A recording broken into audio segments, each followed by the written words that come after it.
Good morning, viewers. This is Sridhar Chintala, Assistant Professor of Physics, ABU Degree College, Janagama. So today I'm here to present you a video lecture on nuclear fusion and nuclear fusion and the uses of nuclear reactor. So nuclear fusion and nuclear fission, and these are the pictorial diagrams which are showing the process of fission and fusion.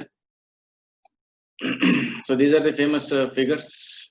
The scientists are the founders of radioactivity and nuclear fission and fusion: Henry Becquerel, Rutherford, and Marie Curie.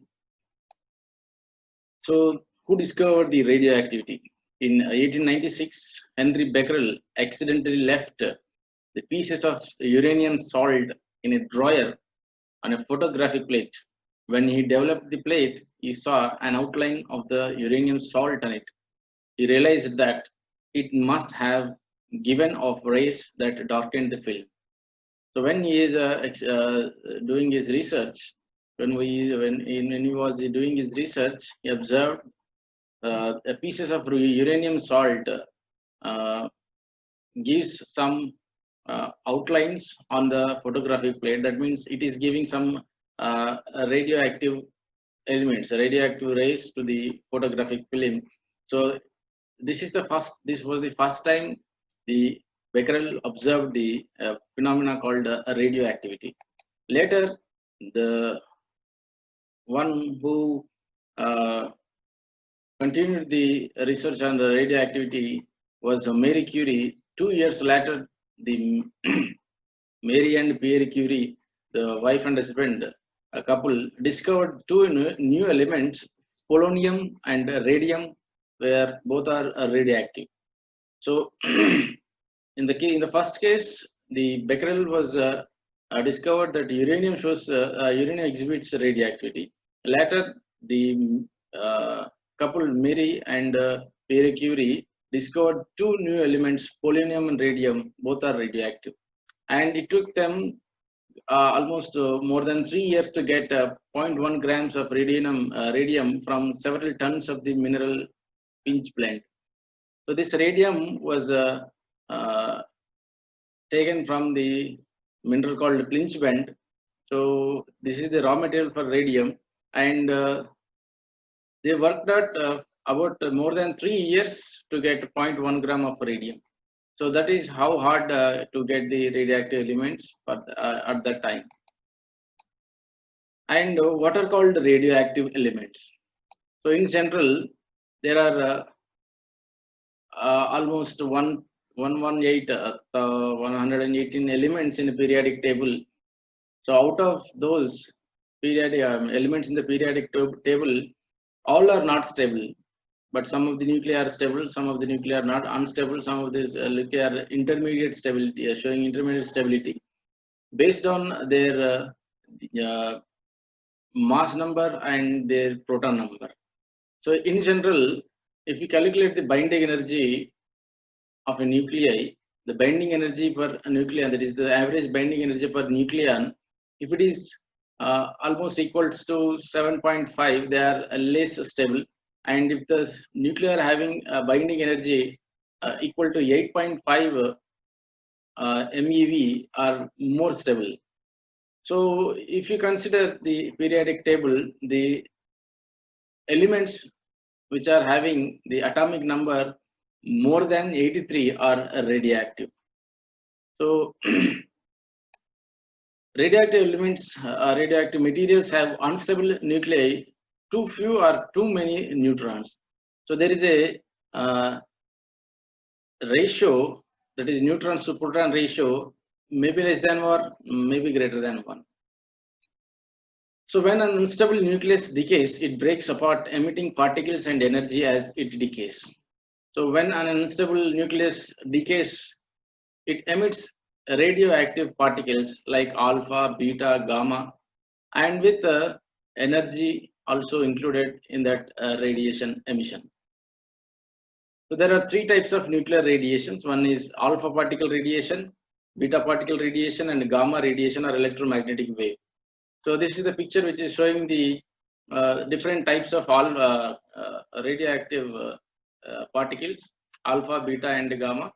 So depend upon the properties of the alpha, beta, gamma, they are having the penetration and the ionization properties. So that we discuss in a separate lecture. So today we are only discussing and only focusing on nuclear fusion. So these are the radioactive elements. And when you consider a nucleus, so what holds an atom together? So what holds an nucleus together? Since the nucleus consisting of neutrons and protons, so protons are all positively charged. So according to Coulomb's law, there is a strong repulsion between the like charges. So, but if you consider the size of the nucleus, that is of the order of 1 Fermi, that is 10 to the power of minus 15 meters. So in such a small size, how these photons are going to exist? So what is that force which is responsible for the atom holding together? Why doesn't the nucleus of an atom fly apart if it's made of positively charged protons? So this is the cluster of protons and neutrons. So we may assume the shape of the nucleus like this, a spherical shape. So what are these forces are called? These are the nuclear forces, and these are very strong, and they are very short range. So strong nuclear forces hold the nucleus of an atom together, and these nuclear forces are very short range forces, and they are charge independent, and they are charge spin independent. So these are the some properties of nuclear forces. So this is the force responsible for the nucleons to hold together in such a small volume. So this is the force. This is the force which is responsible for the nucleus to hold in such a small volume. So what happens when, if sufficient energy is given to the nucleus, it breaks up into small parts. So that energy we are calling it as the binding energy. So the nucleons, they come together and bind with some force, and that is called a binding force. And that binding force is coming from the nuclear forces. So if a sufficient energy is given to that nucleus, that will be split into some fragments. So that means in order to hold the nucleus together, we need some energy, and in order to split the nucleus into parts, that also we need some energy, and that energy we are calling it as the binding energy. And if the binding energy per nucleon is greater than 8 MeV, those nuclei show very high stability. And if you consider, and if you come to the our topic nuclear fission, a reaction in which an atomic nucleus of a radioactive element splits into two or more or less equal fragments by bombardment from an external source with simultaneous release of large amount of energy used for electrical power generation. So whenever a heavy nucleus of a radioactive element splits into two or more or less equal fragments by bombardment from an external source, and this external source may be a proton, maybe a neutron, maybe an alpha particle. So that may be any external source.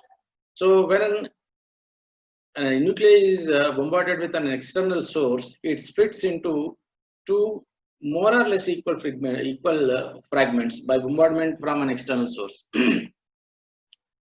So in this reaction, what happens in the nuclear fission? What happens is, fission is the splitting of atom, and it consists of three major parts. So these are usually very large, so that they are not as stable.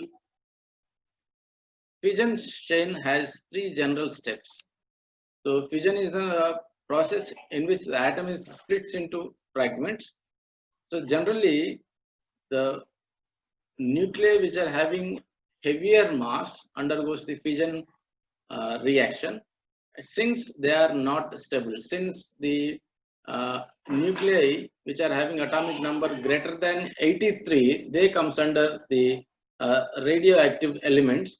So these elements show or exhibit the radioactive property. So they undergo the fission process. So fission chain has three general steps. So one is initiation, that is a reaction of a single atom, and the second one is starts the chain. Uranium, if you take the example for nuclear fission, you can take the example of uranium. And uranium, when it is combined with neutron, the fission process initiates. Then the propagation. Then after addition of the neutron to the uranium, it becomes uranium-236 isotope, and this propagation fission releases neutrons that initiate other fusions. So this uranium-236 splits into two more or less equal fragments by releasing other neutrons. And if the neutrons are able to initiate the other fissions, it will leads to another reaction and it goes on. And this is called a chain reaction. If the neutrons are not able to initiate another reaction, the reaction ends there only. So that is called termination. And whether the reaction ends there or it goes on, it depends upon the type of the neutrons which are generated in the nuclear fission process. So this is the typical example of a nuclear fission process. So this is the target nucleus, uranium-92-235, and it is projected with a neutron which is moving with a higher speed. And when this neutron is bombarded with a uranium nucleus, so this neutron is captured by this uranium, and this becomes a very unstable compound nucleus, uranium-92-236. And this unstable compound nucleus is splits into two equal, more or less equal fragments.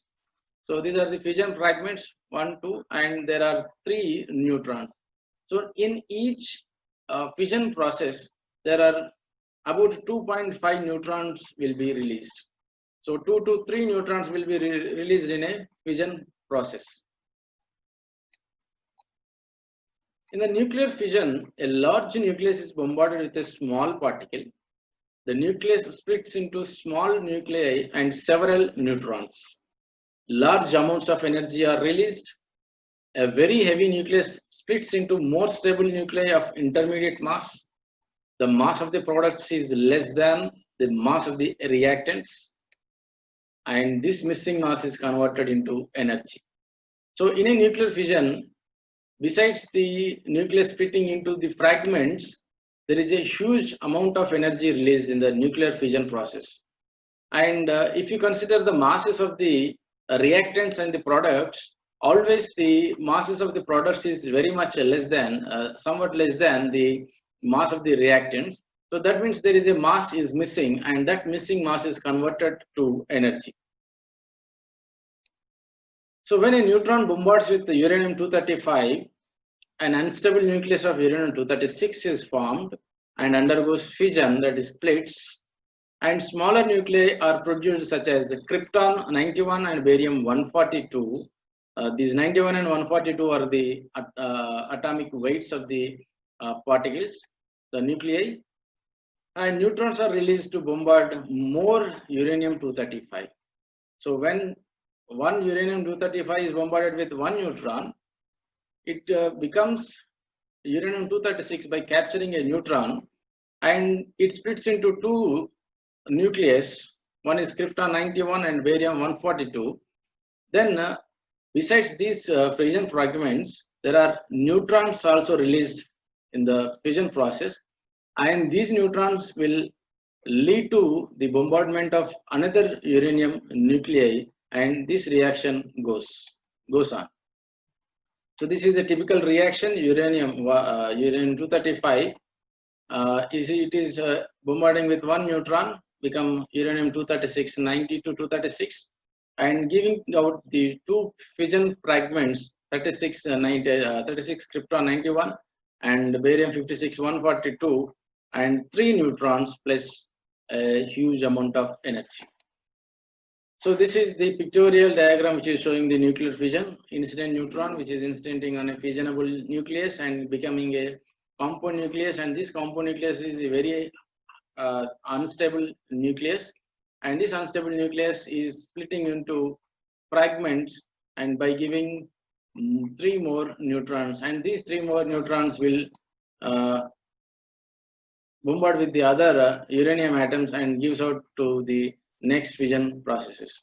So usually the mass of the fission fragments is less than that of the compound nucleus, and the difference in the masses is converted into energy, and that is according to Einstein's mass energy relation, E is equals to mc square. So in the case of the typical nuclear fission reaction, that is uranium-235 to krypton or barium. So in the case of uranium-235, 92-235, the average binding energy per nucleon is 7.6 MeV, and for nuclei with a medium weight, binding energy per nucleon is about 8.5 MeV. So the fission fragments will have the binding energy as 8.5 MeV, and the uranium will have the binding energy per nucleon as 7.6 MeV. And if you take the difference between the average binding energy per nucleon between the reactants and the products, so the around 0.9 MeV average binding energy per nucleon is more in the fission products than in the compound nucleus. So this excess binding energy per nucleon is released in the fission process. So hence the energy is released in the case of uranium-92-236 is EF is equals to, so here the number of nucleons which are undergoing the nuclear fission reaction are 236, and the difference is 0.9, so it gives out to be 212 MeV. That means in a nuclear fission reaction, on an average, it gives 212 mega electron volts or million electron volts energy, and this will be very huge in comparing with the energies. And these fission fragments, if you consider the properties of the fission fragments, when uranium-235 undergoes fission, the average of the fragment mass is about 118. That means, so if you take the two, what is called two fission fragments, so the two fission fragments may have, one may have more than 118, one may have less than 118, but the average is 118 since we are having around 236 nucleons. So if you take the half, it will be 118. So that means the average mass of the fragments are 118, that is consisting of 118 neutrons, but very few fragments around that average are found. So the usual probability is around mass 95 and 137. So as we already discussed, so though the average is 118, some may have the mass less than 118, some may have the mass greater than 118. So the usual probability is around 95 to 96, 97, and 137 to 135 to 138. Like that, we'll get the usual probability of fission fragments. So most of these fission fragments are unstable. So though they are having intermediate masses, they are also not stable. So they are highly radioactive. So since they are highly radioactive, then they will not split into the smaller nuclei, but they will emit alpha, beta, gamma radiations. So by emitting these alpha, beta, gamma radiations, they come onto the ground state, or they will get the stability. So some of the fragments, cesium and strontium, cesium-137 and strontium-90 are extremely dangerous when released. So we are saying that the usual probability is around 95 and 137, and 137, the cesium comes under 137 and strontium comes under 90. So if we get cesium and strontium as a fission products, they are very extremely dangerous since they are very highly radioactive and they are having a longer half-life. So their half-life is about 30 years. And these 30 years they emit the beta and gamma radiations, and this is very dangerous, and this is very hazardous, so that we have to have the other fission fragments. So we have to take care that cesium and strontium should not be evolved as fission fragments in the fission reaction. So a common pair of fragments from uranium-235 fission are xenon and strontium. So uranium-235, upon bombarding with a nucleus neutron, it becomes a compound nucleus of uranium-236, and upon the fission reaction, so that becomes a xenon 140 and strontium 94 by emitting 2 neutrons. So this is the common pair of fission fragments for uranium-235.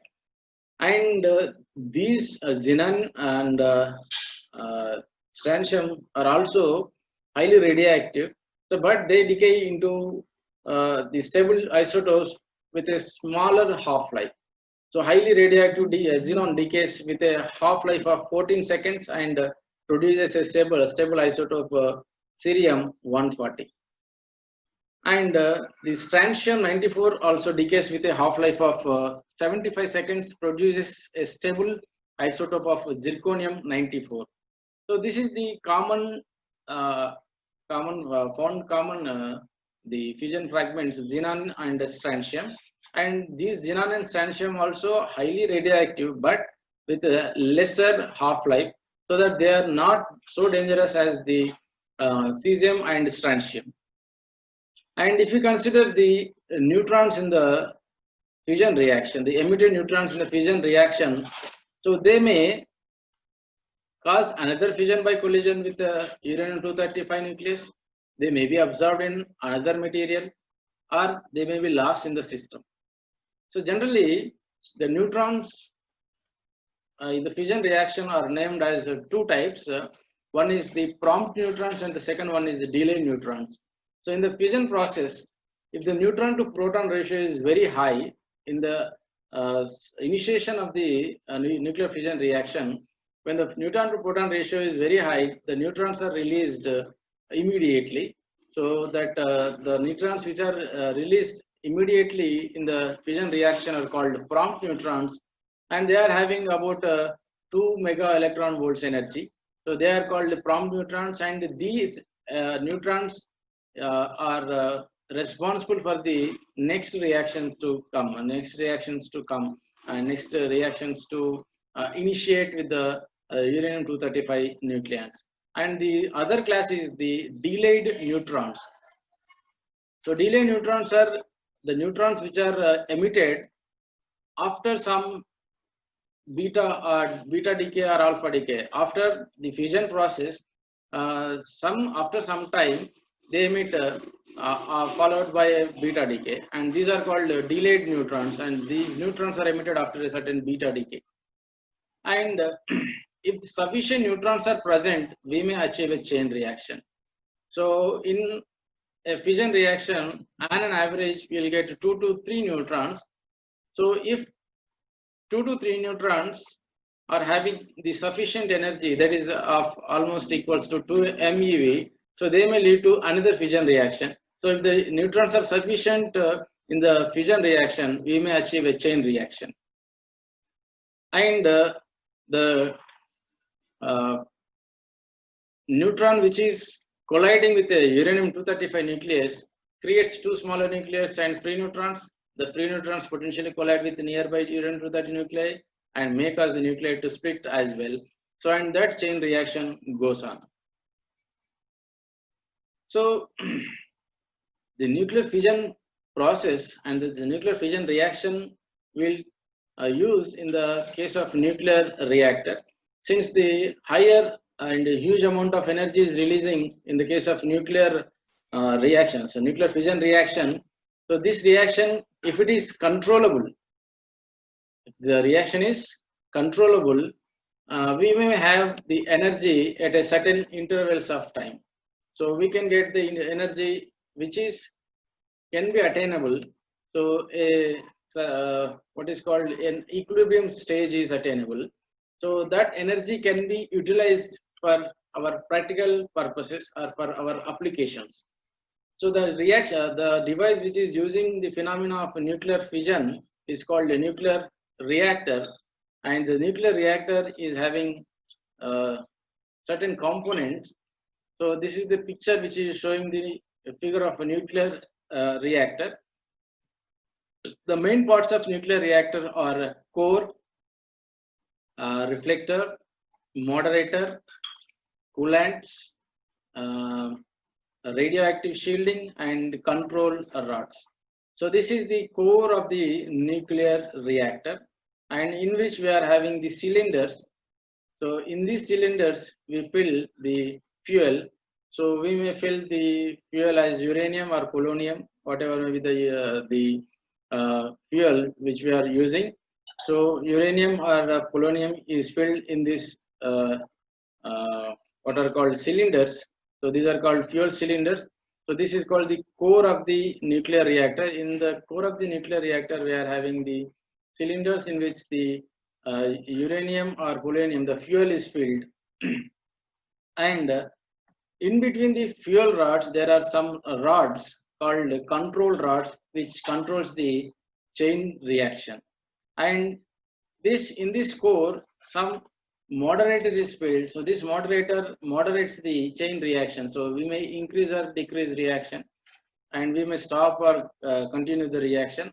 So we may stop or continue the reaction using the control rods. So it is called controlling of nuclear reaction. And we may increase or decrease the speed of the nuclear reaction. So that is called a moderator. And in the fission reaction, almost 200 MeV per fission reaction is released, so that the core will be getting heated. So in order to cool down this core, the surroundings of the core, we are having a coolant which pumps the cool water and cool air to the core reactor so that it cools down, and hot air is taken into the pipes, and it will be go onto the turbines, and thus those turbines will turn, and those turbines will generate the energy. So that is connected to generator, and this will gives the electricity energy. So in this way we can convert the energy released in the nuclear fission reaction to the electricity, or in some word, in some other manner. So in the nuclear fission process, so as the fission fragments are highly radioactive, they may emit alpha, beta, or gamma radiations, and these alpha, beta, gamma radiation, if they escape from the core of the nuclear reaction, so that will be very harmful or hazardous to the working people who are working in the surroundings of the nuclear reactor. So that we have to have a protection from these radioactive elements, so that we have a radioactive shielding, and that radioactive shielding is made with a concrete chamber. So it is having some layers of concrete, plastic, and cement, and lead walls like that. So this is the block diagram of a nuclear reactor. And if you look into the components of the nuclear reactor, so the definition of the nuclear reactor is a chain reactor is a self-sustaining process in which number of neutrons goes on multiplying rapidly, almost in a geometrical progression during fission, till whole of fissile material is disintegrated. So once the fission reaction is initiated, the emitted neutrons again initiates the another fission reaction, and those emitted will be initiates the other reaction, so that the fission reaction goes on increasing almost in a geometrical progression. So first one gives 3 neutrons, second one gives 9 neutrons, second 27, second 81, and it goes on multiplying in a geometrical progression, and this will goes on till the whole fissile material is disintegrated. So due to a chain reaction, very large amount of energy is being released with an extremely small interval of time. So within a span of seconds, So we will get the high amount of energy, and if this high amount of energy is not utilized in a proper way, this will lead to a collapse. So that we have to control the reaction, chain reaction. So if the chain reaction is brought under the control condition, after some time, a steady state is established. So this steady state energy can be used in any manner. So a device in which energy is released at a given rate by maintaining a controlled and sustained nuclear chain reaction is known as a nuclear reactor. So used for this nuclear reactor is using for the generation of electricity or moving the aircraft carriers or submarines and producing medical isotopes and for conducting research. So these are the uses of nuclear reactor. So if you look into the components of the nuclear reactor, so one we can have we will have the components as one is core, in that nuclear fuel is filled, and the second one is reflector, and the third one is moderator, and the fourth one is control rods, the fifth one is coolant, and the last one is the radioactive shielding, that is a safety system. So if you look into the core, it consists of fuel elements, control rods, coolant, moderator, and pressure vessels. Cores are generally have shapes of right circular cylinders with diameters ranging from 0.5 to 15 meters, and fuel rods are made of uranium rods clad in thin sheath of stainless steel, zirconium, or aluminum. So these fuel rods are made with aluminum or stainless steel or zirconium, in which the uranium is filled. And a reflector, which is reflected, it is placed around the core to reflect back some of the neutrons that leak out from the core. So if the fission reaction, in the fission reaction, there are neutrons released. If the neutrons are escaped from the core of the nuclear reactor, they are reflected back by a reflector. So it is surrounded by the core of the nuclear reactor. And next we have the control rods. It is made up of a heavy mass element. It simply absorbs the neutrons so that it can either maintain or stop a reaction. Examples of control rods are cadmium and lead. So these control rods will have some properties. The properties are the purpose is for starting the reaction, the maintaining the reaction, or closing the reaction.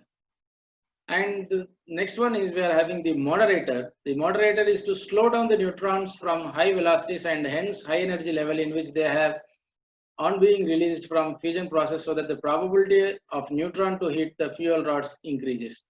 So if the velocity of the neutrons is higher, the kinetic energy will be more, so that it may escape from the reactor. So that if we slow down the neutron velocity of the neutron, so there may be a higher chance of getting the neutron to hit the fuel rods, and it will lead to a nuclear fission reaction.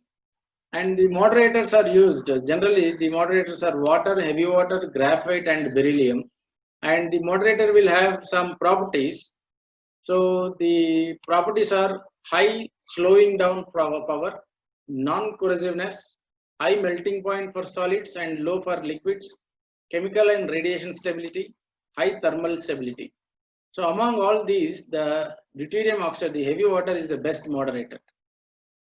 And we are having coolant. The function of the coolant is used to remove intense heat from the produced in the core reactor and the nuclear reactor, and that heat can be transferred to water in a separate vessel, which is converted into steam and runs the turbine.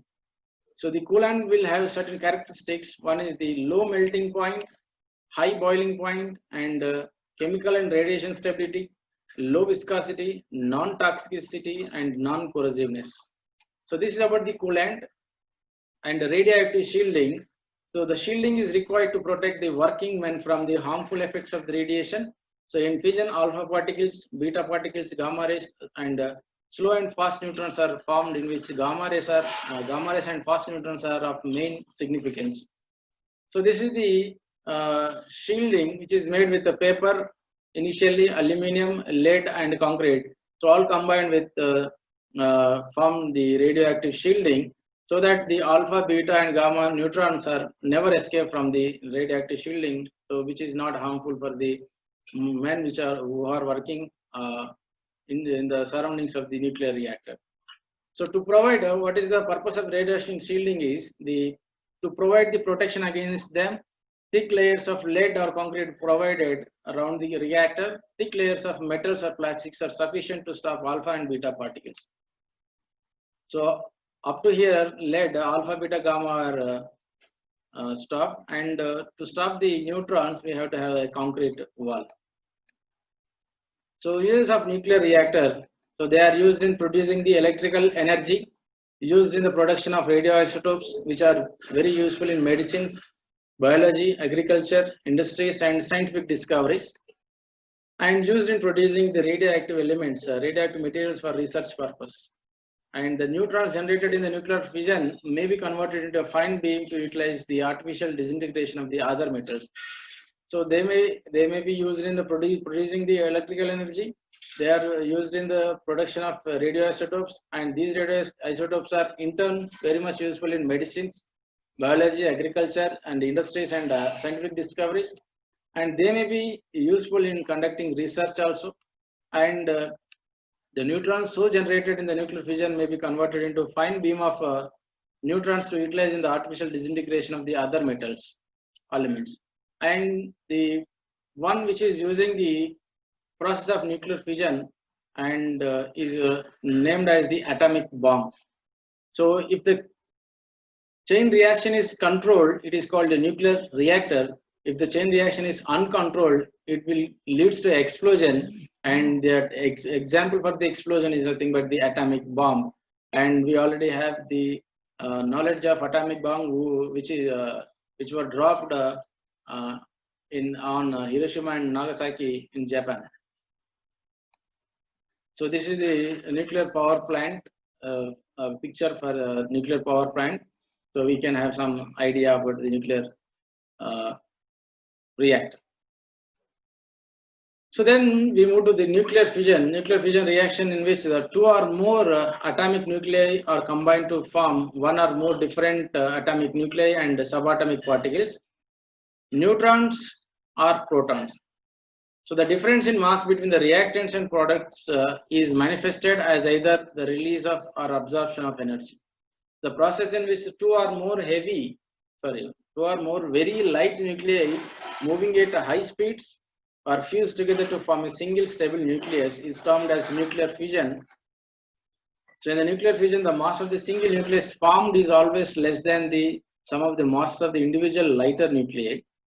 So if you consider the nucleus formed in the fusion process, the mass of the formed nucleus is less than the masses of the individual lighter nuclei, so that the difference in mass is converted into energy in the form of energy according to E is equal to mc square, that is the Einstein's mass energy relation. So devices which are designed to use the energy released in the fusion reaction are called the fusion reactors. So likewise, our nuclear reactor, we may have fusion reactors also. So but to maintain the fusion reactors, we need to have higher temperatures. So higher temperatures of the order of 10 to the power of 7 Kelvin. So the materials which are capable of holding that temperature are not found. So it is somewhat difficult to construct a fusion reactor. And this is the fusion reaction. In the typical fusion reaction, typical fusion reaction, deuterium and tritium is combining to form a helium nucleus by evolving a neutron and giving certain amount of energy. The same one. So this is the different ways in which a helium nucleus is formed.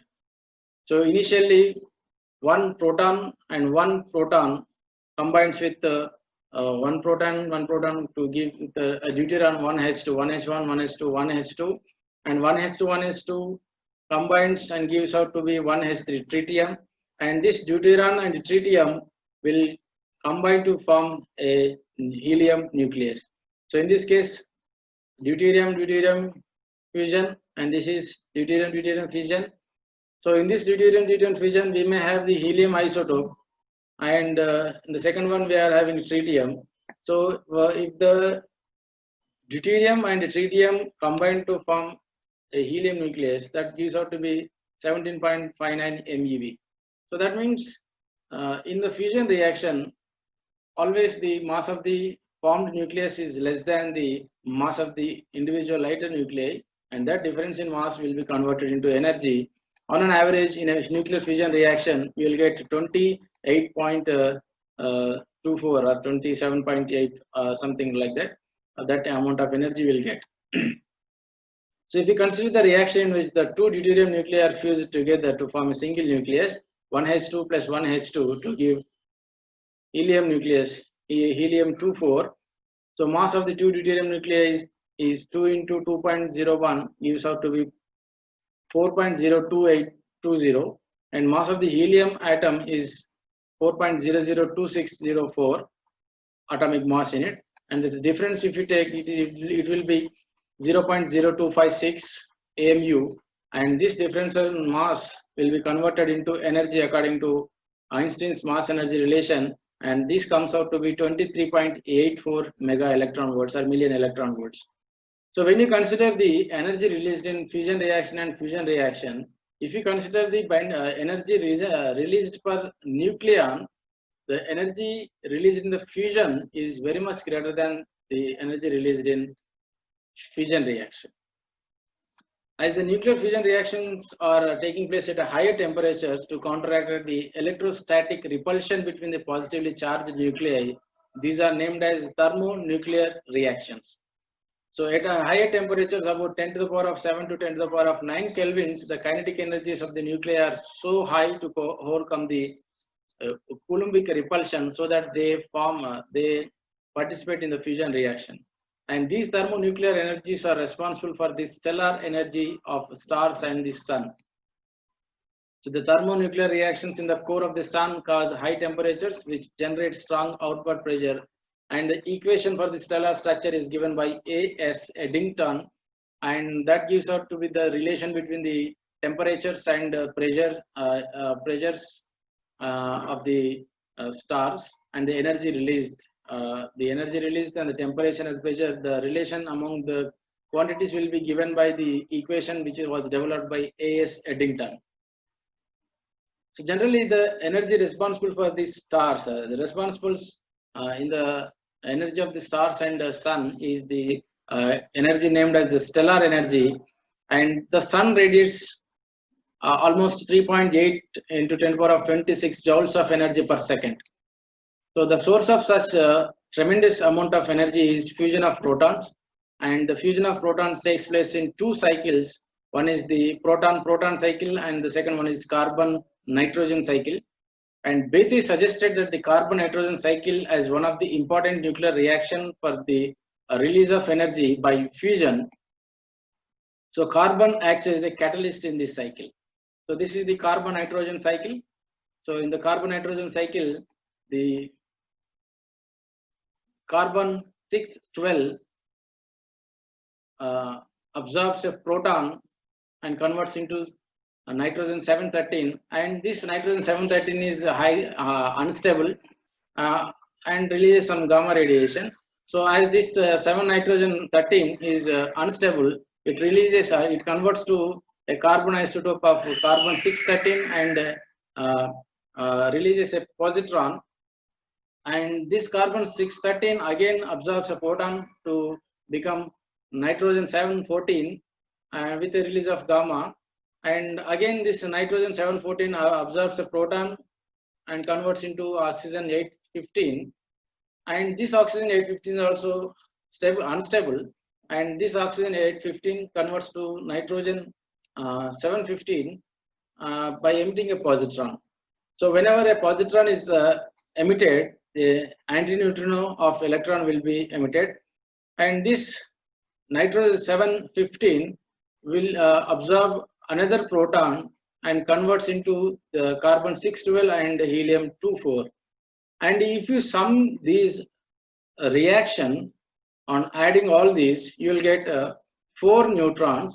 So here 6C12, here 6C12, 7 and 15, here 7 and 15, 8 of 15, 8 of 15, 7 and 14, 7 and 14. So all will be cancelled, and we are left with the 4 protons on the left hand side, and on the right hand side we are having one helium nucleus, two positrons and two antineutrinos, sorry, two neutrinos and a gamma energy. So this is the fusion reaction of protons into helium nucleus using the carbon as a catalyst. So in this carbon hydrogen cycle, so we are having a net result is the fusion of the 4 hydrogen nuclei into a helium nucleus with the emission of 2 positrons and 24.7 mega electron volts of energy. The nucleus carbon 612, which starts the cycle, reappears in the final reaction as a catalyst.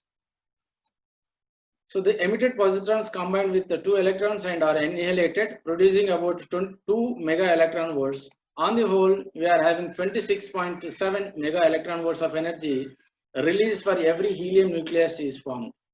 So this is about the carbon nitrogen cycle, and this carbon nitrogen cycle may keep going for another 30 billion years in the universe. So that means up to 30 billion years, we have no worry about the energy. And the next one is the proton-proton cycle. In the proton-proton cycle, 2 protons first fuse together to form a deuterium nucleus, which combines with another proton, forms tritium nucleus.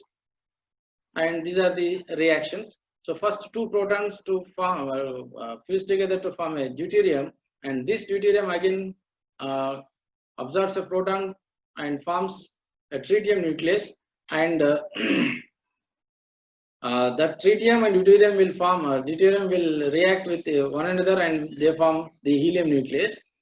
So this is the reaction which explains the proton-proton cycle. So in this cycle of reactions, reaction 1 and reaction 2 must occur twice for the reaction 3 to take place. In the first place, in the first reaction, there are 2 protons converting into a deuterium, and again this deuterium is taking 1 proton and forming a helium isotope, helium-23, and these such 2 helium isotopes combine to form one helium nucleus with the emission of 2 protons again. And if you combine all the reactions, the net result is again 4 protons on the left hand side and 1 helium nucleus on the right hand side, 2 positrons and 2 neutrinos, as well as the energy. So this is the pictorial diagram, pictorial explanation of the proton-proton cycle. So 2 protons are fusing together to form deuterium nucleus, and this is deuterium nucleus, and these are the 2 processes, and these reaction to occur twice, and again this deuterium is taking place, taking the 1 more proton and forming the helium isotope. Here also forming the helium isotope, and 2 helium such isotope, 2 such helium isotopes are fusing together to form helium nucleus, that is 2He4, by releasing 2 protons again. So this is the proton-proton cycle, and the the device or the bomb which is using the principle of nuclear fission is called hydrogen bomb. So the hydrogen bomb makes the use of the principle of nuclear fission. The very high temperatures are required for the uncontrolled thermonuclear reaction, and it is obtained by exploding an atom bomb. So hydrogen bomb, to work with the hydrogen bomb, we have to have higher temperatures, and these higher temperatures are obtained by exploding an atom bomb, that is the nuclear bomb. So the fission reaction produces very high temperatures at which thermonuclear reactions start, resulting in the fusion of hydrogen nuclei to form a helium nucleus. The energy released in the hydrogen bomb is more than the energy from an atom bomb. We already know that the energy released per nucleon in the fusion reaction, it is more than in the fission reaction.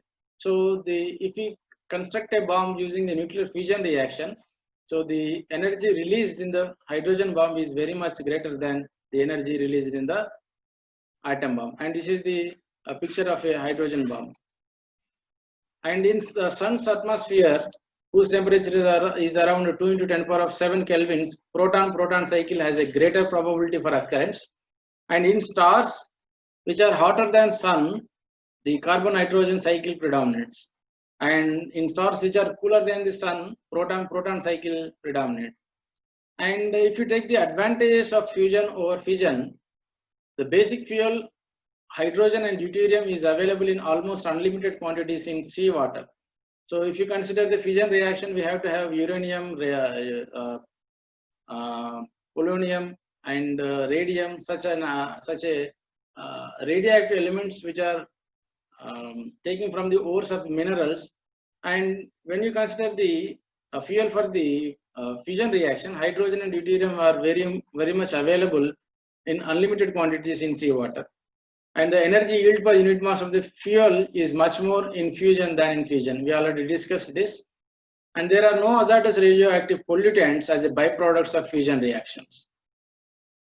So if you consider the fission reactions, we are getting the byproducts, fission fragments, which are very hazardous, just like the cesium and strontium, and they are emitting alpha, beta, and gamma rays. So that there are no hazardous radioactive pollutants as a byproduct of fission reactions. And on the other hand, fission reaction produces radioactive isotopes with longer life, a source of radioactive pollutants. So this is about the advantages of fusion over fission. And so far we discussed about the radioactivity and radioactive elements and nuclear fission definition, example, energy released in nuclear fission, and chain reaction, controlled chain reaction and uncontrolled chain reaction. The chain reaction which is controlled is a nuclear reactor, the working of nuclear reactor, the components of nuclear reactor, and the advantages or uses of the nuclear reactor. And if the chain reaction is uncontrolled, it is called an atom bomb. And the nuclear fission, the definition of nuclear fission, different cycles of nuclear fission, the proton-proton cycle and the carbon-nitrogen cycle, and the uses of nuclear fission and advantages of fission over fission. So these are the topic we discussed in this video, and we'll discuss more about the radioactivity in the later sections. This is all about for this lecture. Thank you very much.